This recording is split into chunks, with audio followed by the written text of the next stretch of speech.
Sale nice producer. On the beat. Yar zamba na barki yar zamba, yar zamba mai halin kunama ce. Ina masoya na ku zo ku dan ji jawabina, amma kusa lura za ku fahimci kalamina. Sila ta so kauna na rasa dukkan sashina, kullum tunanina kina a ruhina, dare zuwa rana na saki kalbina. Na yar so yana sakawa ka kasa aikinka, da damana ake ta shuka a yau bidar kaka. Kin saka raina yana ta kuna kamar na yo hauka, ina tsumayinka ka kai ni ɗakinka, na zama matarka uwa ga 'ya'yanka. Ba za na manta ba duka kalaman bakinta, tana zuwa guna takan kira ni da angonta.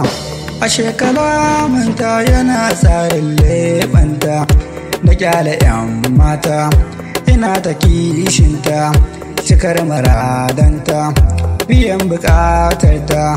Kin yaudara kin ci amana kin sani zaucewa, akan kina zan majanuni ina ta dokawa.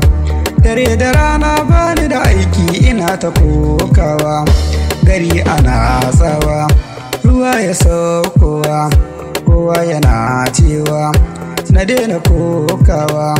Na zama bawa ina ta aiki domin bukatarki, kawai bukatun raina ne ki sani kalbinki.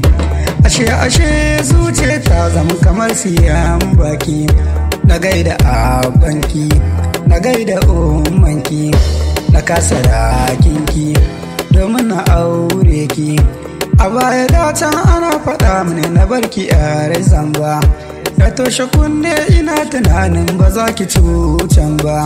Sai gashi yau kin ta mana ta zuciya duba, ba za na manta ba ba za na kyale ba, na barki yar zamba ba za na koma ba. Allahu sarki na roƙe ka laifi ka yafe min, wai me nayi wa soyayya take azabtar min. Na ba ta yarda bakar kunama ashe ta dora min, ciwo ta fama min sana ta dora min. Allah ka saka min ba za na yafe ba.